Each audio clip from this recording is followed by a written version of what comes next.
Fabienne Lemoyle. Et donc voilà, Marine Le Pen réélue sans surprise pour un 4e mandat à la tête du Rassemblement national ce matin. Son discours attendu à 15h pour voir quelles leçons elle va ou pas tirer des résultats des régionales pour sa stratégie pour la présidentielle dans un an. Bonjour Jean-Yves Camus. Bonjour. Grand spécialiste de l'extrême droite, co-directeur de l'Observatoire des radicalités politiques à la Fondation Jean Jaurès. Merci beaucoup d'être avec nous ce midi sur Europe 1. Je le disais, pas de surprise, Marine Le Pen donc toujours aux commandes, même si c'est Jordan Bardella qui tiendra le parti pendant la campagne présidentielle. Malgré l'échec au régional et au départemental, on va le rappeler, aucune région remportée, 30% d'élus locaux en moins. On ne tire aucune leçon de cet échec ? Peut-être que dans les conciliabules internes, il y a des leçons qui ont été tirées, mais en tout cas, la ligne, elle ne change pas, le casting non plus, en tout cas au sommet, tout simplement parce qu'il n'y a pas d'autre option. C'est-à-dire que, imaginez un instant que Marine Le Pen, après la défaite des élections régionales et départementales, dise oui, nous devenons un petit peu moins lisibles parce que j'ai voulu dédiaboliser, donc nous faisons le chemin en sens inverse, c'est tout proprement inimaginable. Ça reviendrait d'abord à se déjuger, et cette dédiabolisation, elle a commencé avec son accession à la présidence du parti, c'était en janvier 2011, et puis ensuite la rediabolisation, c'est naturellement un coup, c'est de nouveau l'ostracisme, c'est des procédures judiciaires, c'est aussi donner l'impression de se recroqueviller sur le passé. D'ailleurs, dans les quelques mots avant son discours de cet après-midi qu'on a entendu dans le journal, elle dit il faut ouvrir les portes, féminiser. En gros, elle tient son cap. Vous le traduisez-vous comment ?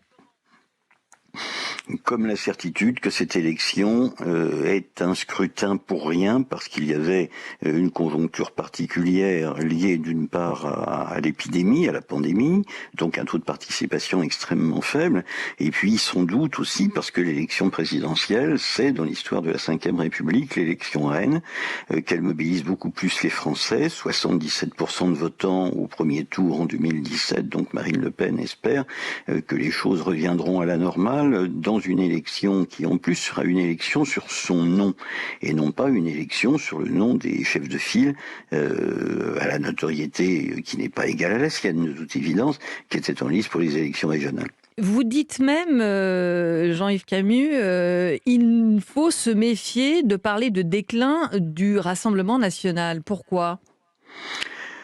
Parce que l'ayant observé depuis maintenant une trentaine d'années, j'ai dû connaître une bonne dizaine d'enterrements. Ça a commencé à la fin des années 80 avec le point de détail, cette fameuse saillie antisémite de Jean-Marie Le Pen. À l'époque, tout le monde disait le parti ne s'en relèvera pas. Et puis ça a continué avec l'affaire de Carpentras. D'ailleurs, le FN n'y était pour rien, mais là aussi on disait il ne s'en relèvera pas. La scission maigretiste de fin 1998 qui a entraîné plusieurs centaines de cadres en dehors du mouvement. On a dit il ne s'en relèvera pas. Non seulement il s'en est relevé, mais la plupart de ces cadres, à l'exception du principal intéressé, sont aujourd'hui de retour au RN et en position de force. Et puis ça a continué encore avec la victoire de Nicolas Sarkozy, qui ramène en 2007 Jean-Marie Le Pen à 10% des voix.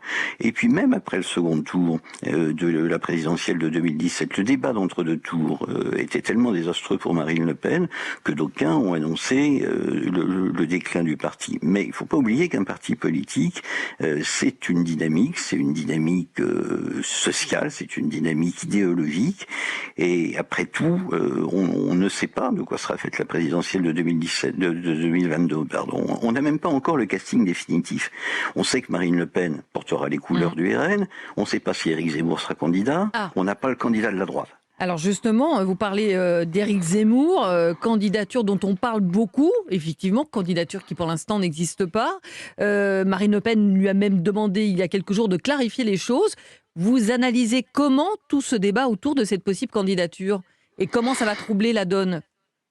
Si ça trouble la donne, je suis persuadé que ça la troublera autant à droite de LR que chez les partisans de Marine Le Pen. C'est ce que montrent en tout cas les études d'opinion. Pourquoi ? Parce qu'Éric Zemmour parle principalement sur des sujets qui sont des sujets régaliens, on va dire régaliens identitaires. Et ça, c'est ce qui trouble le plus la frange la plus droitière des électeurs de LR. Par contre, Marine Le Pen conserve un avantage, me semble-t-il, sur un point qui est quand même parmi les préoccupations majeures des électeurs, qui est l'économique et le social, où le discours d'Éric Zemmour, pour l'instant, est très très embryonnaire. Et vous dites aussi que pour être candidat, il faut évidemment un parti et être adossé des signatures.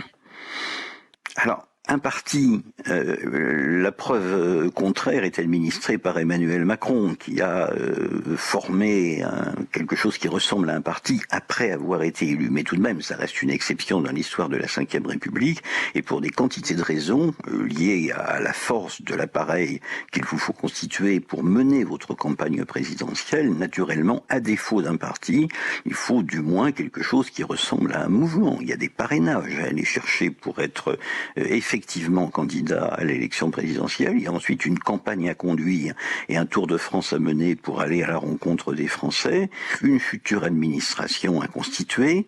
Bref, tout ça ne se fait pas avec un homme seul et une notoriété médiatique d'ailleurs qui baissera naturellement lorsque nous serons dans la campagne officielle, puisque le temps dont Éric Zemmour dispose comme chroniqueur sera alors compté comme temps de propagande électorale. Jean-Yves Camus, on a beaucoup dit justement après ces résultats des régionales et des départementales que les électeurs, finalement, ils n'avaient pas envie d'un duel Marine Le Pen-Emmanuel Macron au second tour de la présidentielle. Est-ce que vous partagez cette analyse ? Alors on verra selon le choix du candidat par les Républicains, mais il est effectivement possible que le très bon score de Xavier Bertrand aux élections régionales booste sa candidature et qu'il soit la surprise de ce deuxième tour de 2022. On a encore plusieurs inconnus dans l'équation. La première, c'est la candidature de gauche qui peut atteindre un niveau, si elle est en tout cas solide et unie, un niveau non négligeable, et puis évidemment le choix du candidat par LR. Or, à LR, il y a trois personnalités qui sont ressorties victorieuses de ces élections régionales. Xavier Bertrand, bien entendu, Valérie Pécresse, et puis aussi Laurent Wauquiez, qui finalement a réussi un très beau score au régional et, j'allais dire, réémerge un petit peu de la marginalisation dans laquelle il s'était mis, en ayant, son discours du soir du second tour des régionales le montrait, encore des ambitions nationales. Je termine en revenant à ce congrès du Rassemblement national où on pourrait avoir l'impression, comme certains militants le disaient, peu nombreux, qu'on met un peu la poussière sous le tapis après ces élections. Par exemple, qu'est-ce que ça dit du parti aussi, Jordan Bardella, numéro 2, le mieux élu au Conseil national ce matin, mais qui a fait un très mauvais score en Île-de-France ? Ça dit tout simplement que pour l'instant, et tant que Marion Maréchal ne décidera pas de revenir dans le jeu politique, il n'y a personne qui peut, au Rassemblement national, porter une véritable voix de contestation.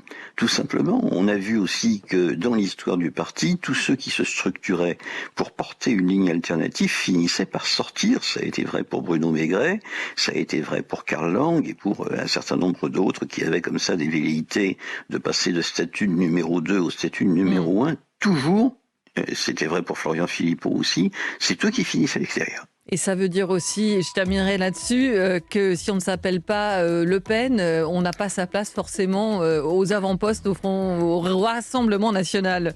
Jean-Yves Camus. Le pari de Marine Le Pen, c'est effectivement de former quelqu'un qui ne porte pas ce nom-là et qui émerge peut-être à sa suite. Merci beaucoup Jean-Yves Camus pour votre éclairage.